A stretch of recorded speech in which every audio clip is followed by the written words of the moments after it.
Trump ने अपने social media handle truth social पर अभी हाल में ही घोषणा की है कि जो भी देश ईरान से व्यापार करेंगे उन पर अमेरिका लगाएगा 25% टैरिफ।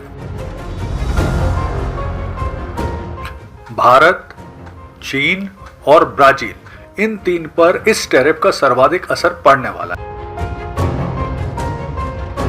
अब जिस तरह से ट्रंप बहुत ही बेकाबू तरीके से, बेलगाम तरीके से अपने अहंकार ईगो में कुछ भी करते जा रहे हैं।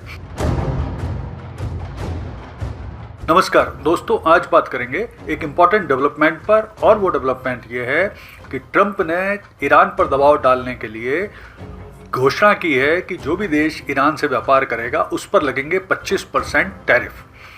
तो आइए इस पूरे घटनाक्रम का विश्लेषण करते हैं और समझने की कोशिश करते हैं कि आखिर ट्रंप ऐसा क्यों कर रहे हैं, इसका प्रमुख रूप से किन देशों पर असर होगा, ईरान की वर्तमान स्थिति क्या है और इसका क्या परिणाम हो सकता है।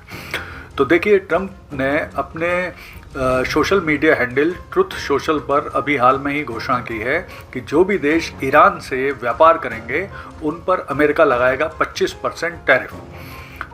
यानी जो भी देश, अब यहाँ पर जो भी देशों से आशा है, प्रमुख रूप से जो 3 देश हैं जिन पर सबसे ज़्यादा असर पड़ने वाला है वो देश हैं भारत, चीन और ब्राज़ील।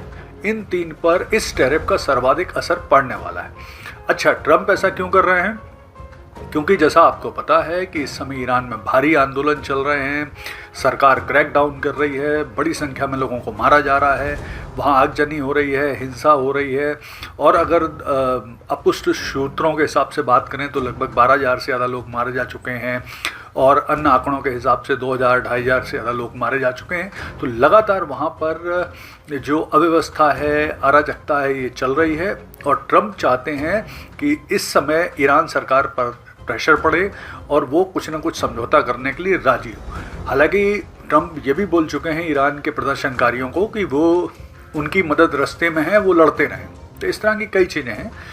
तो सबसे पहले हम समझते हैं कि ये जो टैरिफ हैं इनका असर प्रमुख रूप से भारत, चीन और ब्राज़ील पर क्या पड़ेगा।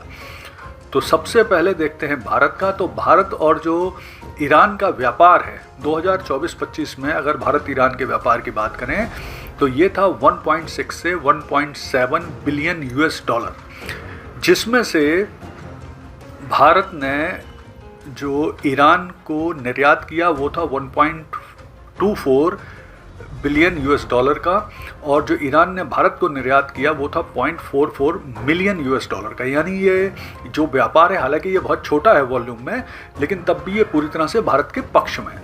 प्रमुख रूप से जो सामान भारत ईरान को निर्यात करता है उसमें बासमती चावल हैं, दवाइयाँ हैं, चाय, मसाले, सब्जियाँ, फल वगैरह हैं। इसी तरह से ईरान जो भारत को करता है निर्यात, उसमें ड्राई फ्रूट्स ही प्रमुख आइटम है।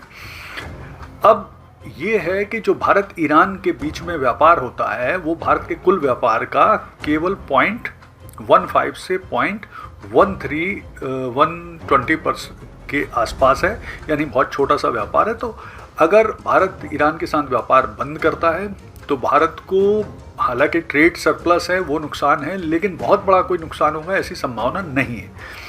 दूसरा, चीन और ईरान की बात करते हैं तो चीन और ईरान के बीच में जो कुल व्यापार है वो है 37 बिलियन $, का। ये बहुत बड़ा वॉल्यूम में व्यापार है, जिसमें से चीन ईरान को निर्यात करता है 22 बिलियन $, का सामान, और ईरान से चीन को आता है 15 बिलियन $, का सामान।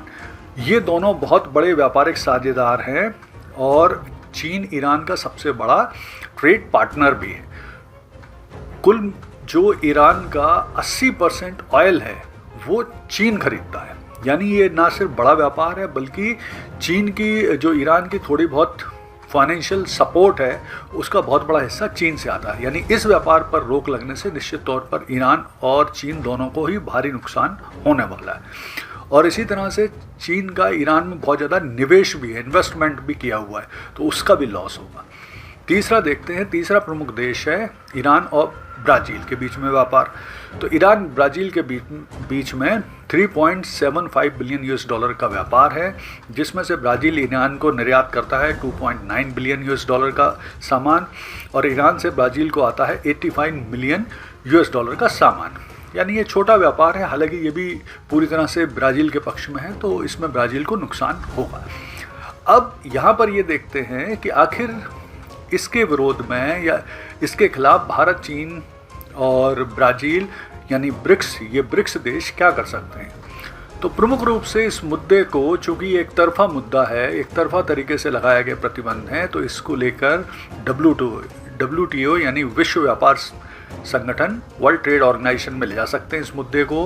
हालांकि वहाँ टाइम लगेगा, इसके अलावा और अन्य संगठनों पर इस पर बात हो सकती है। ब्रिक्स को मजबूत बनाया जा सकता है, ईरान के साथ डॉलर के स्थान पर स्थानीय मुद्राओं में व्यापार कर सकते हैं, डी डॉलराइजेशन का प्रोसेस शुरू हो सकता है। दुनिया के बहुत सारे देश साथ में आके अमेरिका की खिलाफत कर सकते हैं और करना ही चाहिए। जिस तरह से बेलगाम तरीके से ट्रम्प किसी पर भी टैरिफ बढ़ा रहे हैं, किसी पर भी अटैक कर रहे हैं, किसी को भी धमकी दे रहे हैं, तो इस तरह की स्थिति में निश्चित तौर पर दुनिया के सारे देशों को एक साथ आकर अमेरिका के खिलाफ कार्रवाई के लिए साझा मंच या घोषणाएं करना चाहिए। और जिस तरह की, हालांकि ये बात अलग है कि जिस तरह की ईरान में स्थितियां बन रही हैं उसको समर्थन की भी आवश्यकता है। तो कुल मिला के अगर हम ये देखें तो अब जिस तरह से ट्रम्प बहुत ही बेकाबू तरीके से, बेलगाम तरीके से अपने अहंकार, ईगो में कुछ भी करते जा रहे हैं, बिना अमेरिकी हितों को देख के, बिना दो देशों के व्यापारिक हितों को देख के, या दो देशों के बीच में जो उनके ट्रेड रिलेशन है, सबके खिलाफ वो करते जा रहे हैं। तो अब आवश्यकता आ गई है कि विश्व के प्रमुख देश इकट्ठे हों, एक साथ आएँ और अमेरिका के खिलाफ ट्रम्प को रोकने की कार्रवाई निश्चित तौर पर करें। धन्यवाद।